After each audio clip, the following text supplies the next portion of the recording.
autre thématique qui était très intéressante aussi, c'était justement pour éviter les erreurs médicamenteuses au niveau de la délivrance des ordonnances au niveau officinal.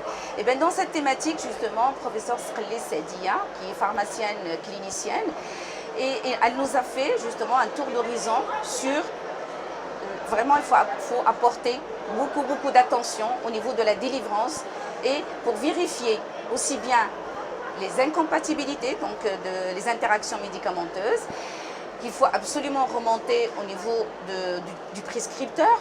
Et il y a justement l'utilisation de certains patients par des médicaments en automédication, alors qu'ils sont déjà médiqués. Par exemple, si je donne un cas, c'est les gens qui sont hypertendus, qui sont sous traitement antihypertenseurs et qui viennent pour réclamer un médicament anti-rhume.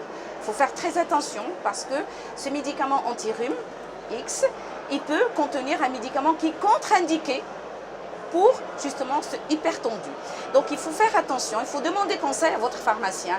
Lui est spécialiste du médicament. Il y a certains médicaments anti-rhume que l'hypertendu peut prendre, qui est sous traitement, je dis bien, et que d'autres, il ne peut pas les prendre. Et si vraiment il les prend, il faut faire attention et demander conseil, parce que ces médicaments, il peut les prendre maximum 2 jours. Parce que les antihypertenseurs, ils font une vasodilatation, alors que les autres, ils font une vasoconstriction. C'est vraiment l'effet contraire.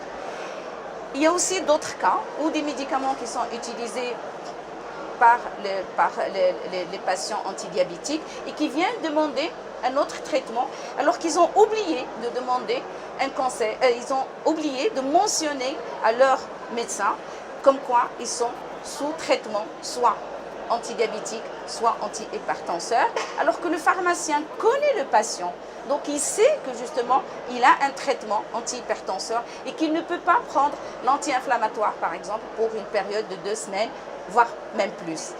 Parce que le médecin, il a vérifié la tension, il a trouvé que la tension était normale. C'est normal parce que le patient est sous antihypertenseur, il est équilibré. Mais le patient n'a pas mentionné à son prescripteur, à son médecin, et finalement, il vient avec l'anti-inflammatoire. Et le rôle du pharmacien, c'est justement d'éviter ces erreurs-là et de dire, attention, il y a un problème. Et donc, on peut justement appeler le médecin et lui mentionner ça. Il y a aussi des erreurs médicamenteuses au niveau de la délivrance qui arrivent par rapport à l'emballage. Il y a justement des emballages qui se ressemblent et ça, c'est pas la faute au niveau de l'officine.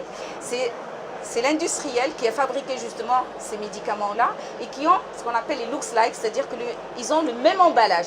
Mais ce sont des médicaments qui sont tout à fait différents, et aussi bien dans la composition que dans l'indication. Donc, il y a ces erreurs-là qu'il faut éviter. Un autre type d'erreur, justement, qu'on peut éviter, c'est justement dans l'appellation. Il y a des gens, par exemple, pour renouveler leur traitement, ils donnent juste le nom.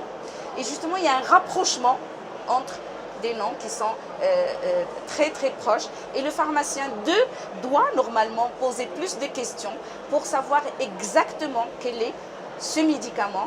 Et donc, la première des choses, pourquoi vous voulez ce médicament et pour qui vous le voulez, pour éviter ces erreurs médicamenteuses au niveau de la délivrance. Et merci.